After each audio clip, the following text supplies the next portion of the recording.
মোটামুটি পোস্ট করব।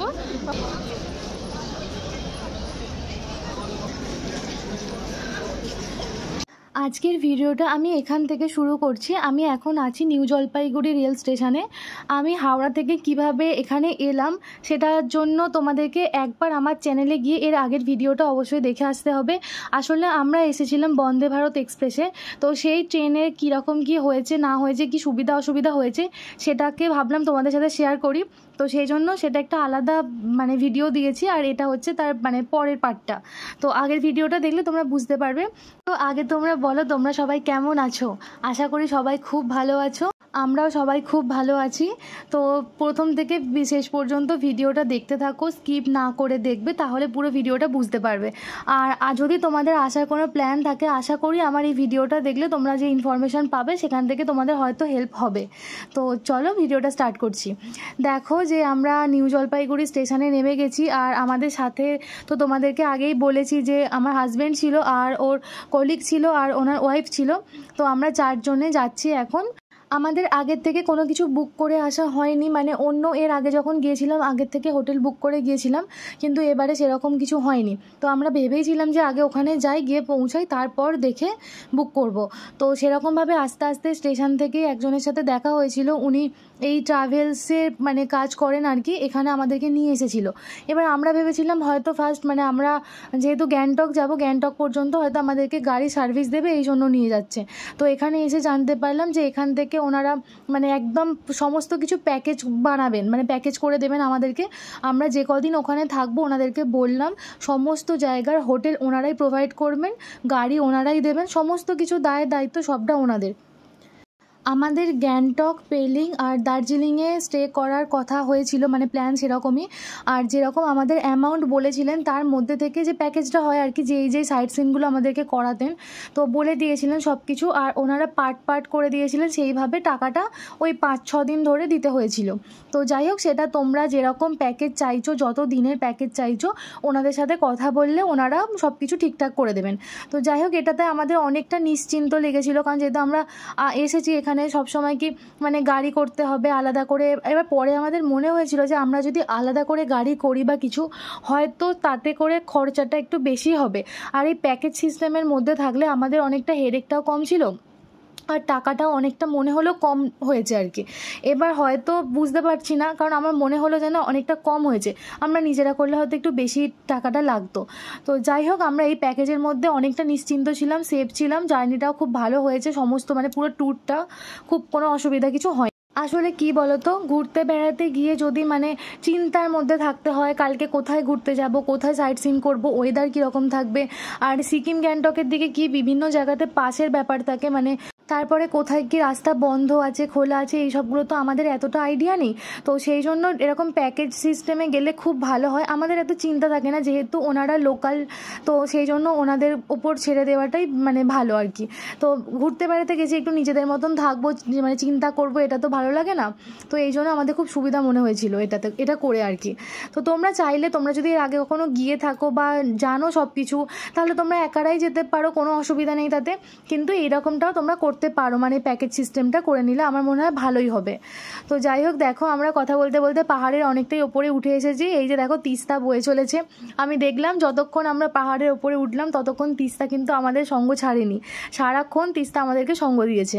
আর পাহাড়ে যত উপরে উঠছি আস্তে আস্তে ওয়েদার চেঞ্জ হচ্ছে, আস্তে আস্তে গরম থেকে ঠান্ডা লাগছে, আর কানটা মনে হচ্ছিলো বন্ধ হয়ে যাচ্ছে, কানটা তালা লেগে যাচ্ছে, এরকম একটু প্রবলেম হচ্ছিল আমার।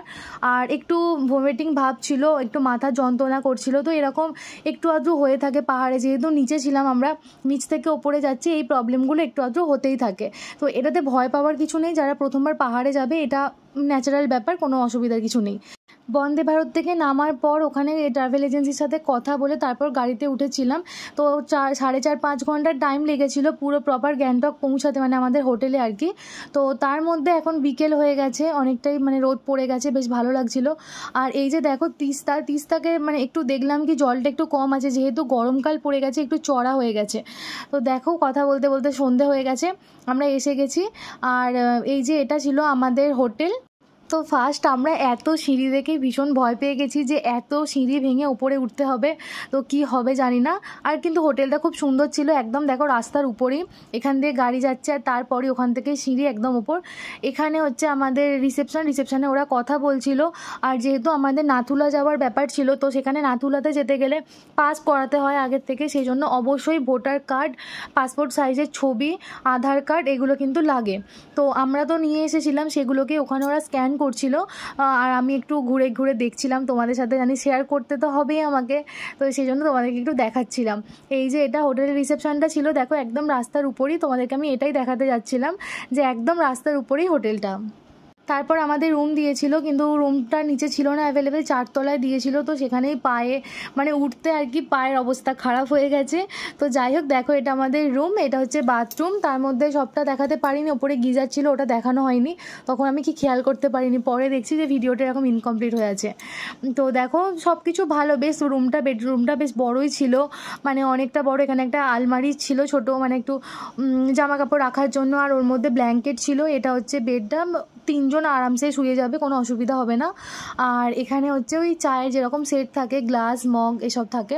আর এই যে দেখো এটা হচ্ছে ব্যালকানির দিকটা, এই যে রাস্তাটা, আমরা তো যেখানে তোমাকে রিসেপশনে দেখালাম তার ঠিক ওপরেই আমরা ছিলাম, 4 তলার উপর। তো জানলাটা খোলার পর এরকম একটা ভিউ, এটা আমি ভাবতেও পারি না, আশা করিনি যে এরকম একটা ভিউ দেখতে পাবো। মনে হচ্ছিল যেন কাচের বাটির মধ্যে ছোট ছোট আলো জ্বলছে। এগুলো আসলে পাহাড়ের ধাপ কেটে কেটে মানে মানুষদের বাড়ি আছে, সেই বাড়িতেই লাইট জ্বলছে, এটাই এরকম দেখতে লাগছে। সকালবেলা হলে তোমরা ভালো বুঝতে পারবে। তো যাই হোক তারপর আমরা ফ্রেশ হয়ে গিয়েছিলাম একটুখানি, মানে একটু রেস্ট নিয়ে ফ্রেশ হয়ে তারপর আমরা আবার বেরিয়ে পড়েছিলাম। আমাদের ওই হোটেলের ঠিক সামনেই এরকম একটা সিঁড়ি ছিল, এই সিঁড়িটা দিয়ে আমরা এখন যাচ্ছি এমজি মার্গে। তো মার্কেটটা একটু ঘুরে দেখবো, একটু তো ইচ্ছা করছে যাওয়ার জন্যই। আর এখানে তো সেরকম ঘোরার কিছু নেই, সন্ধ্যের দিকে মার্কেট ছাড়া এমজি মার্গে যাচ্ছি আমরা। তো দেখো এখানেও এসে দেখি এত সিঁড়ি, অনেক, শুধু আমার শুধু এই মানে এমজি মার্গে শুধু মনে হলো শুধু সিঁড়ি আর সিঁড়ি। তো যাই হোক কষ্ট হয়েছে, একটু কিছু করার নেই, এতগুলো সিঁড়ি ভেঙে ভেঙে বারবার যাওয়া আসা করতে। কিন্তু এই যে এমজি মার্গে এসেছি এখন, এটা এমজি মার্গ, তো দেখে ভীষণ ভালো লাগলো ফার্স্ট, কিন্তু আমি ভীষণ হাঁপাচ্ছিলাম, এই জন্য একটুখানি রেস্ট নিচ্ছিলাম। তোমরা দেখো হাঁপাবো নাই বা কেন, দেখো কত সিঁড়ি, এখানে একদম নিচ পর্যন্ত সিঁড়ি ছিল।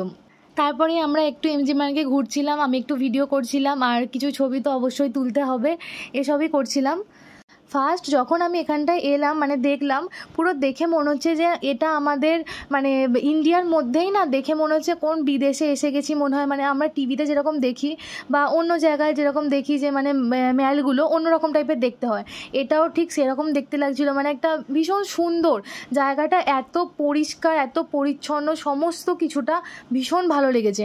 মানে আমি তো সবথেকে আমার এই ট্যুরটার মধ্যে গ্যাংটকের এই ম্যালটা আমার বেস্ট লেগেছে, ভীষণ সুন্দর। আসলে কী বলতো, পরিষ্কার পরিচ্ছন্ন ব্যাপারটা একটা আলাদা মানে মানসিক শান্তি দেয়, মানে দেখেও একটা ভালো লাগে, ওখানে থাকতেও ভালো লাগছিল। তো এই যে দেখো রেড পান্ডা, এটা তো তোমরা সবাই জানো, রেড পান্ডাটা অনেকেই মানে যারা গেছো তো জানো, আর যারা যাওনি তারা তো অবশ্যই গেলে এটাকে দেখো। আর এর ঠিক বাঁদিকে, রেড পান্ডার ঠিক বাঁদিকেই ছিল ওখানে হচ্ছে লাল মার্কেট, মানে লাল বাজার বা লাল মার্কেট, যাই হোক কিছু বলো না কেন। এখানে হচ্ছে কি খুব কম দামে খুব ভালো জিনিস পাওয়া যায়, মানে কোনো গিফটের জিনিস বলো বা সোয়েটার, চাদর এরকম, বা তোমরা যদি এখান থেকে চা নিতে চাও, দার্জিলিংয়ের চা, আসামের চা, এখানে তোমরা সব পেয়ে যাবে ওই লাল মার্কেটটা ওইখানটায়। প্রপার এই যে এমজি মার্গ, এখানেও ছোট বড় মাঝারি মাপের দোকান প্রচুর রয়েছে, ট্রেন্ডসের মতন বড় বড় দোকানও অনেক রয়েছে। তোমরা এখানে তো কেনাকাটি করতেই পারো, কিন্তু তাহলেও আমি বলবো যে লাল মার্কেটটা তোমরা অবশ্যই কিন্তু একবার ঘুরে দেখো, কারণ এতটা আসছো যখন, ওপরটা ঘুরছো আর কয়েকটা সিঁড়ি নিচে গেলেই লাল মার্কেটটা, এটা আমার থেকে তোমাদের রিকোয়েস্ট থাকলো তোমরা একটু ঘুরে দেখো। আর এখানে এই যে ছোট বড় দোকান বলছি, এখানে সব রকমের দোকান আছে, ব্যাগের দোকান, সোয়েটারের দোকান, কোনো গিফটের দোকান প্রচুর আছে, কিন্তু তার মধ্যেও প্রচুর এখানে খাবার দোকান আছে। তোমরা কিন্তু এখানে চাইলে লোকাল স্ট্রিট ফুড যেগুলো হয় বা লোকাল খাবার যেগুলো হয় সেগুলো তোমরা চাইলেই ট্রাই করতে পারো। তো আমরাও এখানে অনেক কিছু খাবার ট্রাই করেছিলাম, প্রথম দিনেই সবটা হয়নি, আস্তে আস্তে কয়েকদিন ছিলাম তো তার মধ্যে আমরা সবটা ট্রাই করেছিলাম। তো ভীষণ ভালো, স্পেশালি এখানের মোমোটা দারুণ করে। আমি রিকোয়েস্ট করব পাহাড়ে এলে তোমরা প্লিজ মোমো আর ম্যাগিটা একবার ট্রাই করো। তো যাই হোক ফার্স্ট দিন আমাদের সেরকম বিশেষ কিছু কেনাকাটি হয়নি, আমরা শুধু জাস্ট একটু ঘুরেই দেখেছি। তারপর আমরা চলে এসেছিলাম এখানের এই চঞ্চল হোটেলে, তো এখানে বাঙালি খাবার পাওয়া যেত এই ভেবে এসেছিলাম। তো দেখো আলু ভাজা, ডাল, একটা ফুলকপির তরকারি আর একটা সবজি দিয়ে একটা তরকারি করেছিল, আর আমাদের চিকেন নেওয়া হয়েছিল। এখানে মাছ, ডিম, চিকেন, মটন সবই প্রায় অ্যাভেলেবেল ছিল। চিকেন থালি প্রায় এখানে 220 টাকা মতো নিল, আর মটন থালিটা 300 টাকা মতো নিয়েছিল। তো যাই হোক, যে যার মতো থালি সিস্টেমে অর্ডার করা হয়েছে। খাবার খেয়ে আমাদের খুব একটা ভালো লাগেনি, তো সেজন্য আমি তোমাদেরকে এখানে খাওয়ার কথা একদমই বলবো না, এটা তোমরা তোমাদের মতো খেতে পারো। আমাদের ডিনার কমপ্লিট, এবার আমরা হোটেলে ফিরে যাচ্ছি। আর এখানে কি তোমাদেরকে একটা কথা বলে রাখি, এখানে কিন্তু বেশি রাত একদম করা যাবে না, বেশি রাত করলে কিন্তু খাবার পাবে না। ম্যাক্সিমাম দোকান কিন্তু 9টা 9:30টার পর বন্ধ হয়ে যায়। যাই হোক, আজকে ভিডিওটা আমি এখানেই শেষ করছি।